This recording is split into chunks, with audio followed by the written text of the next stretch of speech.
क्या होगा जब दो बहनों का पीछा करते हुए साधु का असली राज सामने आ जाएगा। अमारा और लीना की तलाश उन्हें ले जाएगी एक ऐसे मोड़ पर जहां हर चीज असली नहीं और हर चेहरा छुपा हुआ रहस्य बन जाता है।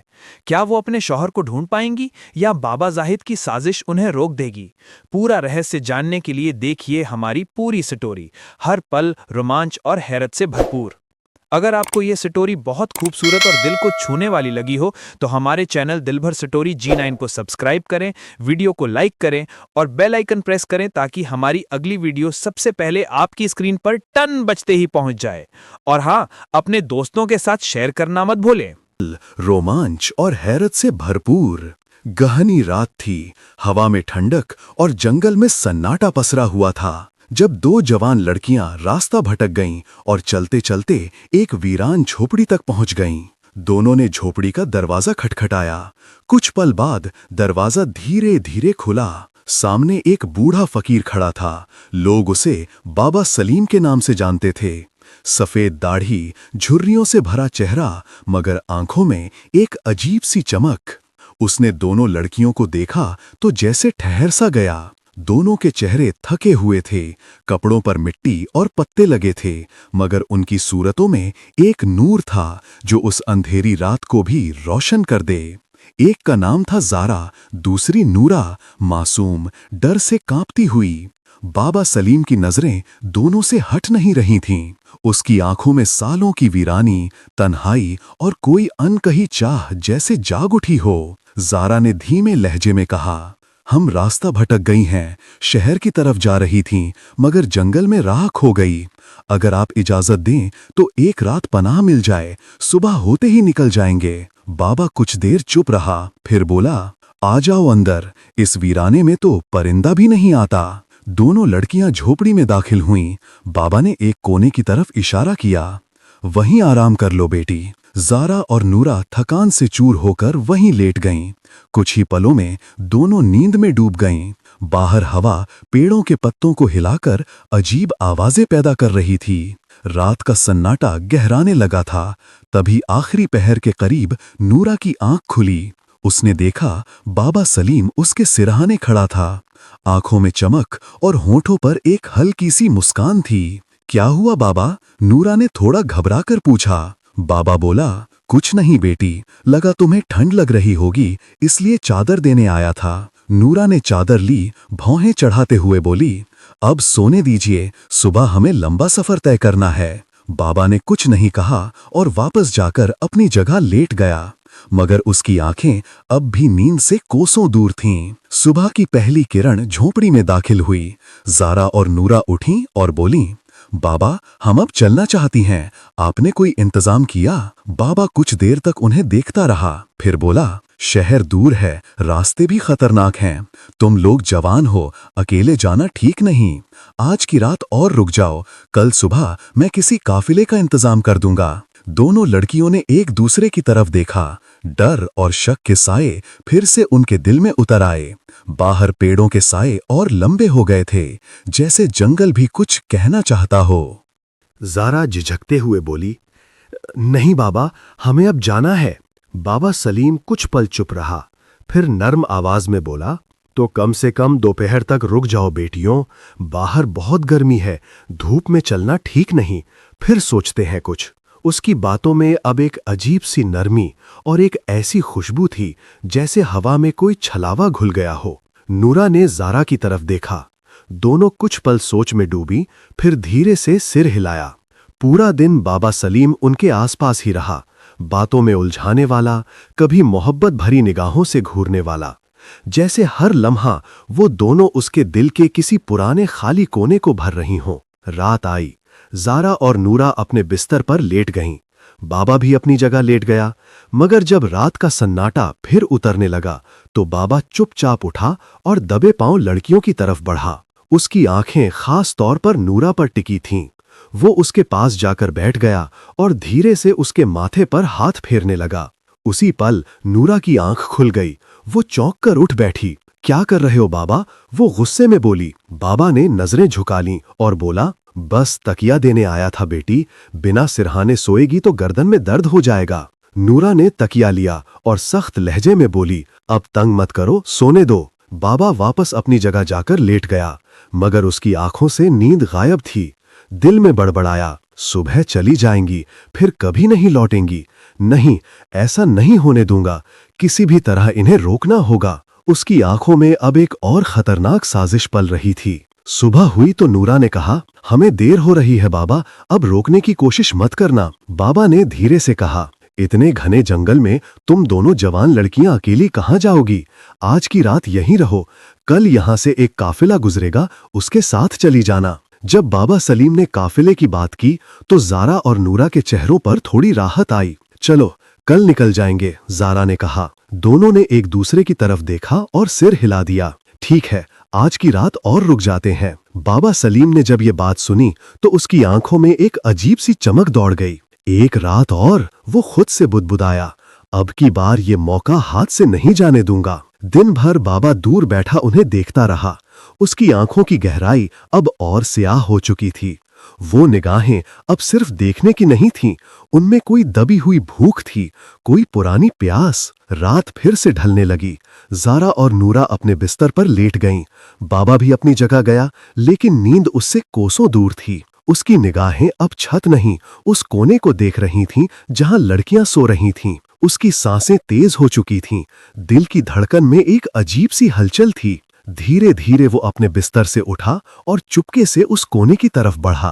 पहले वो ज़ारा के पास गया। उसकी आंखें बंद थीं।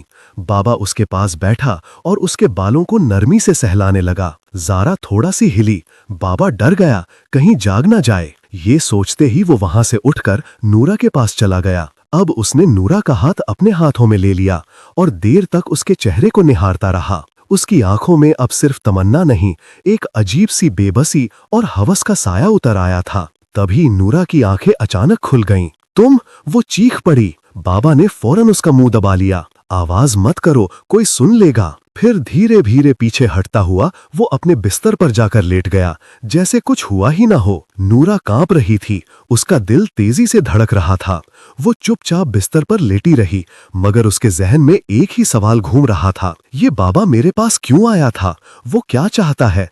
क्या उसके इरादे ठीक नहीं? रात धीरे धीरे गुजर गई और सुबह की पहली किरण के साथ दोनों लड़कियों ने एक फैसला कर लिया था, अब चाहे जो हो जाए उन्हें इस जगह से निकलना ही होगा। उठी और बाबा जाहिद के पास आई। क्या काफिला आ गया? अमारा ने पूछा। बाबा ने कुछ पल उनकी आंखों में देखा, फिर धीरे सुर में बोला, नहीं, अभी तक नहीं आया। अमारा और लीना दोनों चौंक गईं। लेकिन आपने तो कहा था कि आज सुबह आएगा, लीना बोली। बाबा ने गला साफ करते हुए कहा, हां, आना था, शायद शाम तक आ जाए। दोनों लड़कियां एक दूसरे को देखने लगीं, चेहरों पर साफ चिंता थी। ठीक है, हम शाम तक रुक जाते हैं, अमारा ने कहा। बाबा ने सर हिलाया और कुछ नहीं बोला। अब वो झोपड़ी के आंगन में बैठा था और दूर से उन्हें वैसा ही देख रहा था जैसे कोई शिकारी अपने शिकार को घूरता हो। लीना ने अमारा से फुसफुसाकर कहा, इसी की निगाहें अजीब हैं, मुझे डर लगने लगा है। अमारा ने सहमति में सिर हिलाया। हां, तुम सही कह रही हो, हमें अब यहां ज्यादा देर नहीं रुकना चाहिए। लीना ने धीरे से कहा, कल रात वो मेरे पास आया था, मुझे छूने की कोशिश कर रहा था। अमारा सहम उठी। उसने मेरे साथ भी वही किया, अब बस। लीना ने दृढ़ता से कहा, आज रात हम किसी भी हालत में नहीं रुकेंगे, काफिला आए या ना आए, हम यहां से निकल चलेंगे। शाम हो चुकी थी। इससे पहले कि लड़कियां बाबा के पास जाती, बाबा खुद उनके पास आ गया। देखो, वो बोला, काफिला शायद अब सुबह आए। मैंने सोचा खुद ही बता दूं, उनके पास सामान बहुत होता है, इसलिए धीरे धीरे चलना चाहिए। तो आज की रात और रुक जाओ। अब की बार अमारा का गुस्सा उभर आया। नहीं बाबा, अब और नहीं, हम अभी निकल रहे हैं, चाहे काफिला आए या ना आए। बाबा थोड़ा और पास आया।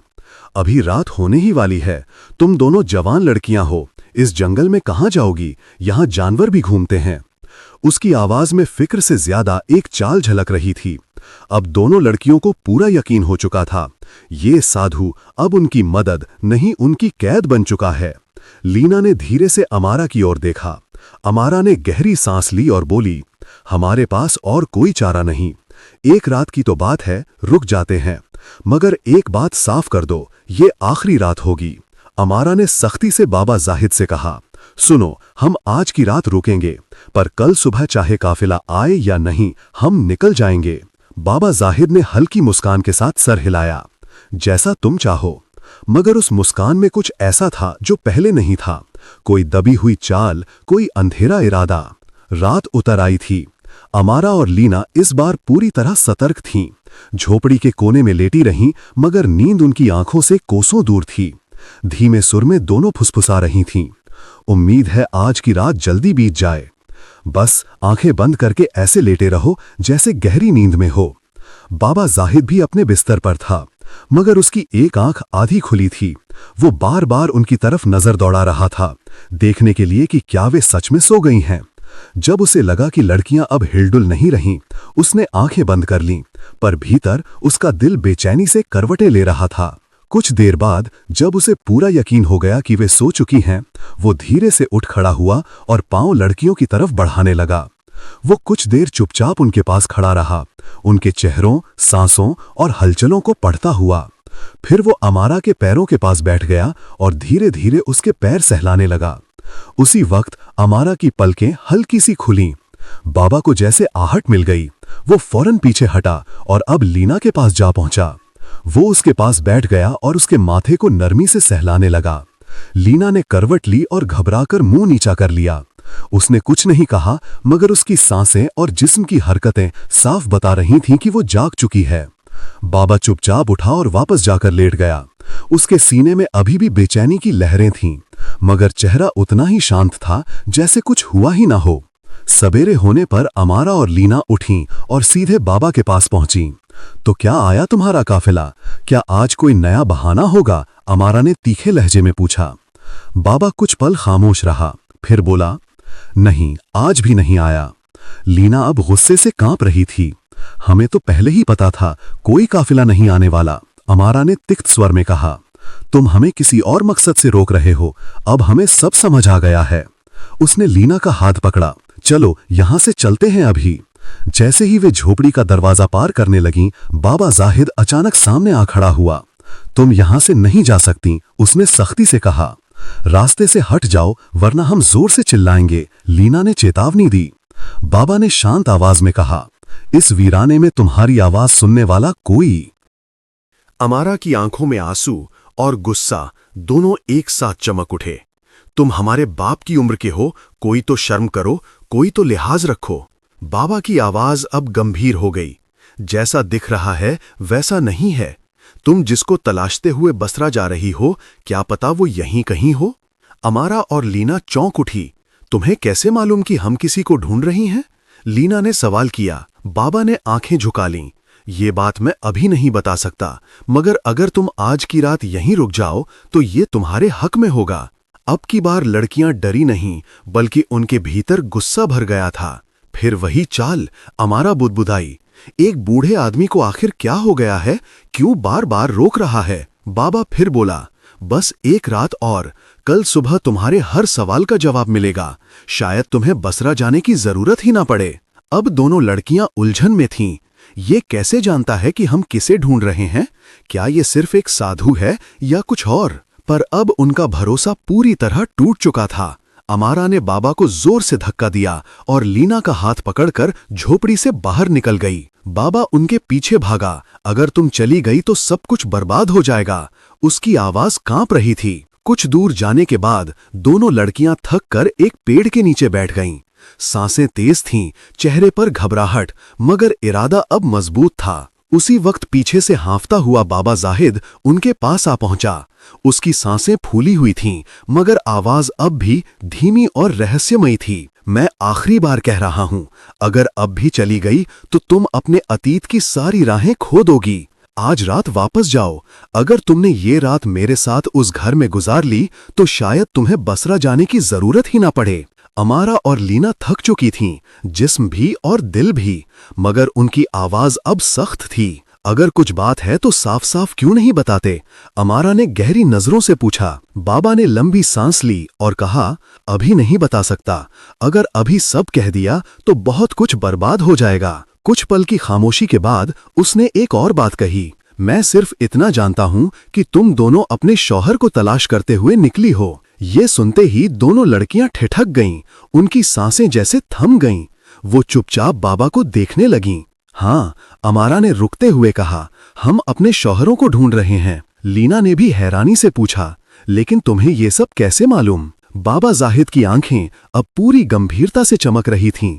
मुझे सब मालूम है, उसने नरमी से कहा, मगर जवाब पाने के लिए तुम्हें आज की रात मेरे साथ उसी झोपड़ी में रुकना होगा। ये अजीब सी शर्त सुनकर दोनों बहनों के चेहरों पर डर की लकीरें खिंच गईं। वो एक दूसरे को देखने लगीं, चेहरों पर उलझन, डर और शक साफ झलक रहा था। फिर से कोई चाल, अमारा ने मन ही मन सोचा, क्या ये रात भी वही सब दोहराएगा? बाबा अब भी वैसा ही खड़ा था, गंभीर, सुस्त, मगर उसकी आंखों में एक बार फिर वही पुरानी बेचैनी थी। कुछ देर सोचने के बाद लीना ने धीमे सुर में कहा, ठीक है, चलो एक रात और रुक जाते हैं। अमारा ने हामी भरी मगर सख्ती से जोड़ा, मगर ये आखिरी रात होगी। उसके बाद अगर एक लफ्ज भी गलत निकला तो हम कुछ नहीं सुनेंगे। बाबा की आंखों में जैसे कोई जश्न उतर आया।